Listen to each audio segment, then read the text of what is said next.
കഥയെ ആരംഭിക്കുന്നത് ബോൺ എന്ന യുവാവിനെ പരിചയപ്പെടുത്തിക്കൊണ്ടാണ്. ബോൺ ജയിലിലെ അന്തേവാസിയായിരുന്നു. പക്ഷേ ജയിലിൽ എത്തിപ്പെടുന്നതിന് മുമ്പ് ബോണിന് ഒരു കഴിഞ്ഞ കാലമുണ്ട്. ബോൺ ഒരു മുൻ പട്ടാളക്കാരനും മാർഷൽ ആർട്സിൽ മികച്ച കഴിവുള്ള വ്യക്തിയുമായിരുന്നു. ജയിലിൽ കഴിയുന്ന സമയത്ത് ബോണിനെതിരെ ജയിലിലെ പ്രശ്നക്കാരായ ഒരു സംഘം ആക്രമിക്കാൻ എത്തുകയാണ്. പിന്നെ പറയണ്ടല്ലോ, മികച്ച ഫൈറ്റ് തന്നെ നടന്നു.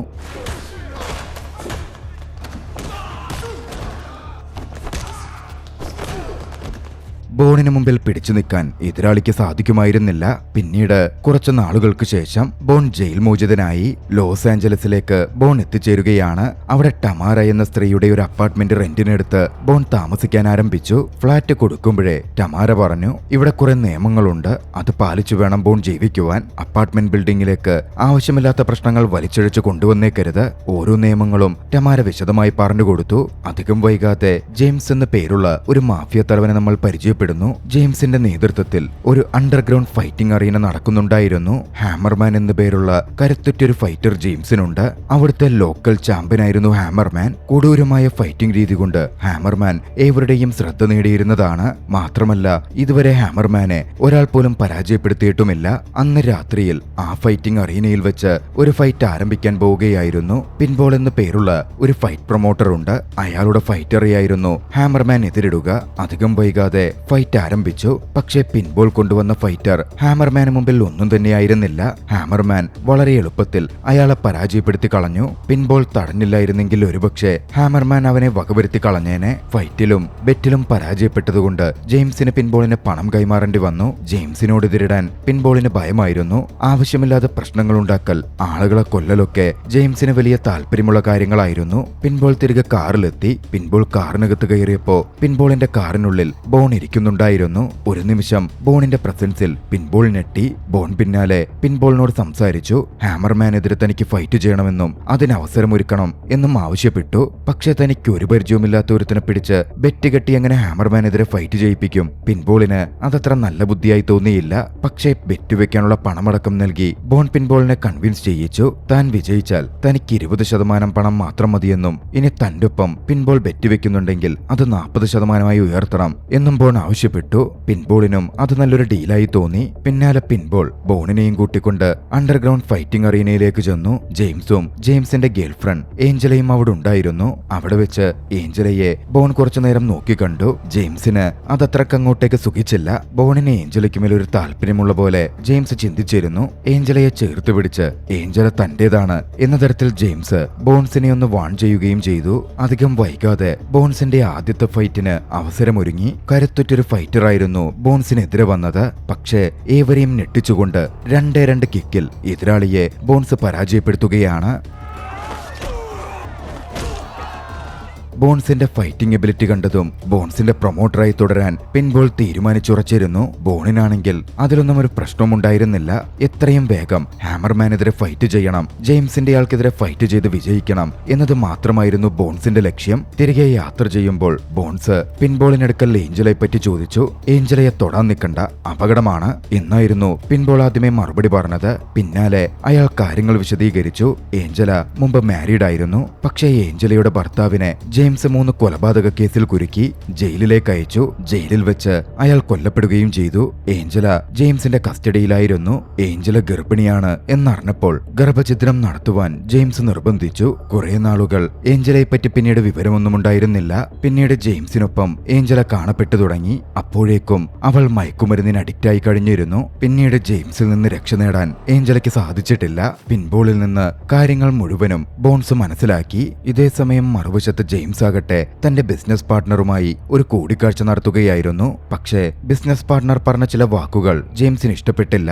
ഉടനടി തന്റെ കറ്റാനയെടുത്ത് ബിസിനസ് പാർട്ട്ണർ വരെ ജെയിംസ് വകവരുത്തി കളഞ്ഞു. അത്രമേൽ ക്രൂരനായ വ്യക്തിയായിരുന്നു ജെയിംസ്. ഇതേസമയം ബോൺസിന്റെ ജീവിതത്തിലും മാറ്റങ്ങൾ വരുന്നുണ്ടായിരുന്നു. ബോൺസ് താമസിക്കുന്ന അതേ അപ്പാർട്ട്മെന്റിലെ തന്നെ താമസക്കാരനായ റോബർട്ടോ എന്ന വൃദ്ധനുമായി ജെയിംസ് പരിചയത്തിലായി. അവരൊന്നിച്ച് ചെസ് കളിക്കുകയും ഒരു സൗഹൃദം ഉടലെടുക്കുകയും ചെയ്തു. റോബർട്ടോയോട് മാത്രമായിരുന്നില്ല ബോൺസിനടുപ്പം വന്നത്. ടമാര ദത്തെടുത്ത് വളർത്തുന്ന ഒരു കുട്ടി അവിടെ ഉണ്ടായിരുന്നു. ജെറാഡ് എന്നായിരുന്നു അവന്റെ പേര്. ജെറാഡുമായും ബോൺസ് സൗഹൃദത്തിലാവുന്നുണ്ട്. അന്ന് രാത്രിയിൽ പിൻബോൾ ബോൺസിനെ അണ്ടർഗ്രൗണ്ട് ഫൈറ്റിംഗ് അറീനയിലേക്ക് കൊണ്ടുപോയി. അവിടെ ഫ്രോഡ് കാണിക്കുന്ന ഒരു പ്രൊമോട്ടർ ഉണ്ടായിരുന്നു. അയാൾക്കൊരു പണി കൊടുക്കാൻ ഉറപ്പിച്ചായിരുന്നു ബോൺസുമായി പിൻബോൾ അങ്ങോട്ടേക്ക് എത്തിയത്. അന്ന് നടന്ന അണ്ടർഗ്രൗണ്ട് ഫൈറ്റിംഗിൽ നിരവധി ഫൈറ്റേഴ്സിനെ ഒറ്റയ്ക്ക് നിന്ന് ബോൺസ് ഇടിച്ചിടുന്നുണ്ട്. അതോടെ അണ്ടർഗ്രൗണ്ട് ഫൈറ്റിംഗ് വേൾഡിൽ ബോൺസിന്റെ പേരും പ്രശസ്തമായി ഉയർന്നു കേൾക്കാൻ തുടങ്ങി. പിന്നീട് അടുത്ത ദിവസങ്ങളിൽ നടന്ന എല്ലാ ഫൈറ്റിംഗ് മാച്ചിലും ബോൺസ് തന്നെ വിജയിച്ചിരുന്നു. പിൻബോളും ബോൺസും അത്യാവശ്യം നല്ല പണമുണ്ടാക്കി. കാര്യം മികച്ച ഫൈറ്ററായി മാറിയെങ്കിലും ബോൺസ് ഒരിക്കലും തന്നെ മതിമറന്നിരുന്നില്ല. എന്തോ ഒരു ലക്ഷ്യം ബോൺസിനുണ്ടായിരുന്നു. അവൻ പരമാവധി ട്രെയിൻ ചെയ്ത് തന്നെ മെച്ചപ്പെടുത്തിക്കൊണ്ടേയിരുന്നു. ഒരു ദിവസം ബോൺസ് പരിക്കേറ്റ് വീട്ടിലേക്ക് തിരികെ എത്തുമ്പോൾ ടമാര ബോൺസിനെ കാത്തു നിൽക്കുന്നുണ്ടായിരുന്നു. ബോൺസിനോട് അടുപ്പം കാട്ടി ബോൺസിനെ ഒന്ന് വശീകരിക്കാനും ബോൺസിനെ ട്രീറ്റ് ചെയ്യാനുമൊക്കെ ടമാര ശ്രമിച്ചു. കൂട്ടത്തിൽ ജെറാഡിനെ പറ്റി ടമാര സംസാരിച്ചു. ജെറാഡ് എപ്പോഴും ഗ്ലൂമി ആയിട്ടാണ് കാണപ്പെടുന്നതെന്നും അവനെ എങ്ങനെയെങ്കിലും ഒന്ന് ചീറപ്പ് ചെയ്യിക്കണം എന്നും ടമാര പറഞ്ഞു. അടുത്ത ദിവസം ആ ദൗത്യം ബോൺസ് ഏറ്റെടുത്തിരുന്നു. ജെറാഡിന് മാർഷൽ ആർട്സ് ട്രെയിനിങ് കൊടുക്കാൻ ബോൺസ് ആരംഭിച്ചു. ഇതേ സമയം ജെയിംസിന്റെ ആളുകളും ആ നഗരത്തിൽ ക്രൂരത തുടരുകയായിരുന്നു. ഒരു ദിവസം തെരുവിലൂടെ നടന്നുപോകുന്ന ഒരു സ്ത്രീയെ ജെയിംസിന്റെ ആളുകളും ചേർന്ന് വണ്ടിയിടിച്ച് കൊലപ്പെടുത്തി. യാദൃച്ഛികമായി അതുവഴി കടന്നുപോവുകയായിരുന്ന റോബർട്ടോ ജെയിംസിന്റെ ഈ പ്രവൃത്തിക്ക് ദൃക്സാക്ഷിയായിരുന്നു. ജെയിംസ് വല്ലാത്തൊരു ഭാവത്തോടെ റോബർട്ടോയെ അന്ന് നോക്കുന്നുമുണ്ട്. അധികം വൈകാതെ ഹാമർമാനുമായി ഫൈറ്റ് ചെയ്യാൻ ബോൺസിന് അവസരം കൈവന്നു. എല്ലാവരും ഏറെ ആവേശത്തോടെ കാത്തിരുന്ന ഒരു ഫൈറ്റായിരുന്നു അത്. പക്ഷേ ബോൺസ് ഏവരെയും ഞെട്ടിച്ചു. ഹാമർമാനെതിരെയുള്ള ഫൈറ്റ് ആരംഭിച്ചു. വളരെ എളുപ്പത്തിൽ തന്നെ ബോൺസ് ഹാമർമാനെ പരാജയപ്പെടുത്തി.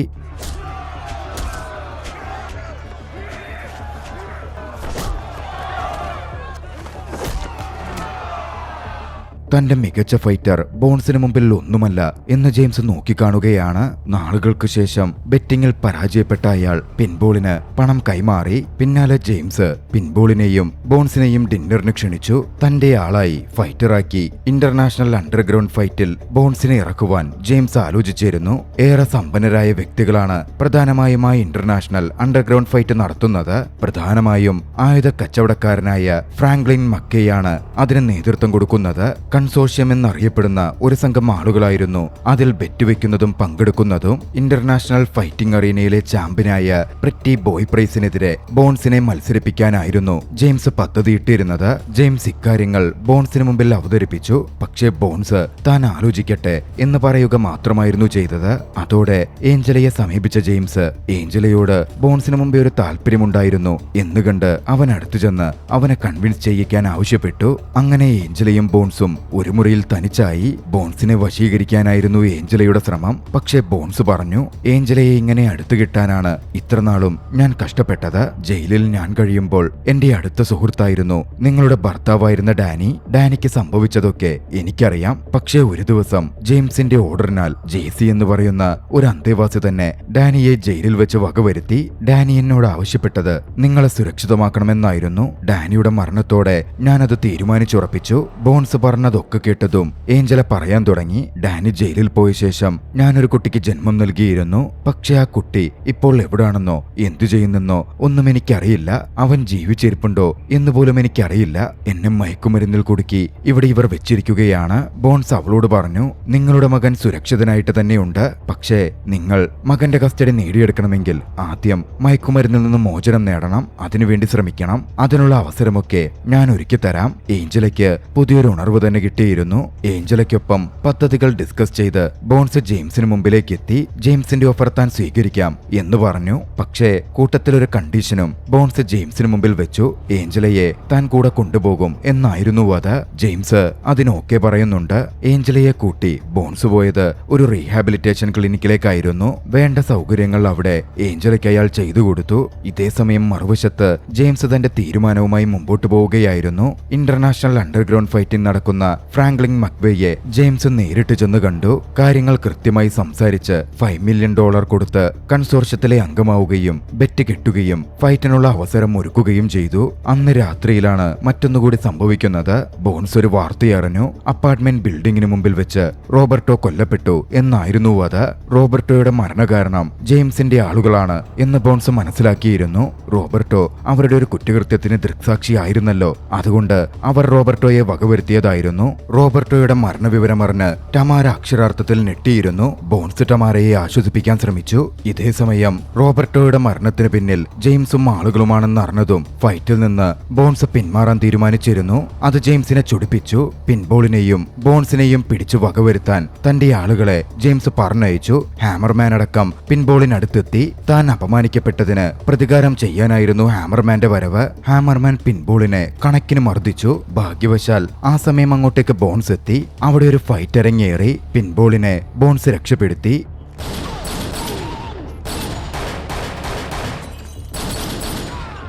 ഇതേസമയം മറുവശത്ത് ഏഞ്ചലയെ പിടിച്ചുകൊണ്ടുവരാൻ ജെയിംസ് തന്റെ ആളുകളെ ഡി അഡിക്ഷൻ സെന്ററിലേക്ക് പറഞ്ഞുവിട്ടിരുന്നു. കുറച്ച് സമയം കഴിഞ്ഞ് അവർ ഡി അഡിക്ഷൻ സെന്ററിൽ എത്തി. ഏഞ്ചല അവിടെ ഉണ്ടോ എന്ന് നോക്കിയപ്പോൾ ഏഞ്ചലയ്ക്ക് പകരം അവിടെ ഉണ്ടായിരുന്നത് ബോൺസ് ആയിരുന്നു. അവിടെ വീണ്ടും ഒരു ഫൈറ്റ് അരങ്ങേറി. ജെയിംസിന്റെ ആളുകളെ ബോൺസ് നല്ല രീതിയിൽ കൈകാര്യം ചെയ്തു. ബോൺസ് അവരെ കൈകാര്യം ചെയ്തു കഴിഞ്ഞതും ജെയിംസിൽ നിന്നൊരു ഫോൺ കോൾ ബോൺസിനെ തേടിയെത്തി. ഒക്കേത്തിനും ഒരു വിലപേശൽ നടത്താനായിരുന്നു ജെയിംസിന്റെ പദ്ധതി. ഏഞ്ചലയെ പിടികൂടാൻ വന്ന ഒരു വ്യക്തിയുടെ ഫോൺ ബോൺസ് പിടിച്ചെടുത്തിരുന്നു. അതൊരു GPS ഫോണായിരുന്നു. ജെയിംസ് ആണെങ്കിൽ ബോൺസിന് തന്നെ നേരിട്ട് വന്ന് കാണാൻ പറഞ്ഞ് GPS ലൊക്കേഷനും അയച്ചു കൊടുത്തു. ജെയിംസിനെ പിന്തുടർന്ന് അവർ എത്തിച്ചേർന്നത് ഫൈറ്റ് നടക്കാനിരുന്ന ഫ്രാങ്ക്ലിൻ മക്വേയുടെ ഇടത്തേക്കായിരുന്നു. അവിടെ എത്തിയതും ബോൺസ് ജെയിംസിനെ നേരിട്ട് കണ്ടു. ജെയിംസ് പറഞ്ഞു, ഇപ്പോൾ ഫൈറ്റ് നടക്കും. പ്രൈസിനെതിരെ പോരടിച്ച് നീ എന്റെ പണം തിരികെ നേടിത്തരണം. ഇല്ലെങ്കിൽ നിനക്കടുപ്പമുള്ള ഏഞ്ചലയെയും ടമാറയെയും ജെറാദിനെയും പിൻബോളിനെയും താൻ കൊലപ്പെടുത്തും. പക്ഷേ ഫൈറ്റിന് മുമ്പ് ബോൺസ് ജെയിംസിനോട് പറഞ്ഞു, ഞാൻ ഡാനിയുടെ അടുത്ത സുഹൃത്താണ്. നിനക്കെതിരെ പ്രതികാരം ചെയ്യാനാണ് ഞാൻ ഇങ്ങോട്ടേക്ക് വന്നത് തന്നെ. ഏഞ്ചലയെയും ഏഞ്ചലയുടെ മകനെയും ഞാൻ നിന്നിൽ നിന്ന് മോചിപ്പിച്ചിരിക്കും. അത് കേട്ടതും ജെയിംസിന് വലിയ തോതിൽ രോഷം വന്നു. ഡാനിയോട് താൻ ചെയ്തതും ഡാനിയെ താൻ കുടുക്കിയതുമടക്കം ഒക്കെ വലിയ കാര്യത്തിൽ ജെയിംസ് പറഞ്ഞു. പക്ഷേ ജെയിംസ് തിരിച്ചറിയാതെ ബോൺസ് ഇതൊക്കെയും തന്റെ സാറ്റലൈറ്റ് ഫോണിൽ റെക്കോർഡ് ചെയ്യുന്നുണ്ടായിരുന്നു. ഉടനടി തന്നെ അവനത് പിൻബോളിന് അയച്ചു കൊടുക്കുകയും ചെയ്തു. പിൻബോൾ അപ്പോൾ തന്നെ ആ വീഡിയോ ക്ലിപ്പിംഗ് പോലീസിന് കൈമാറി. വൈകാതെ പ്രൈസ് അങ്ങോട്ടേക്ക് വന്നു ചേർന്നു. ജെയിംസിന്റെ ഭീഷണിയുണ്ടല്ലോ. എന്തായാലും ഫൈറ്റിനിറങ്ങാൻ ബോൺസ് തീരുമാനിച്ചു. വൈകാതെ അവർ തമ്മിലുള്ള കനത്ത പോരാട്ടം ആരംഭിക്കുകയാണ്.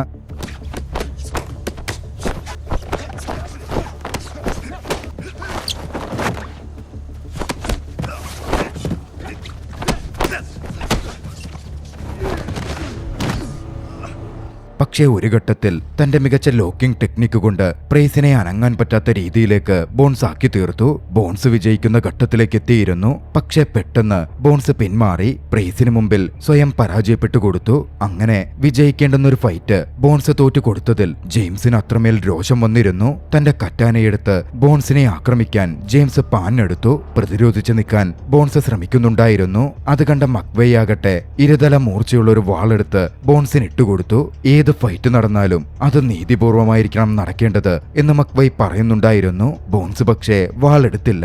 വാളിന്റെ കവർ എടുത്ത് അതുപയോഗിച്ച് ജെയിംസിനെതിരെ പൊരുതി.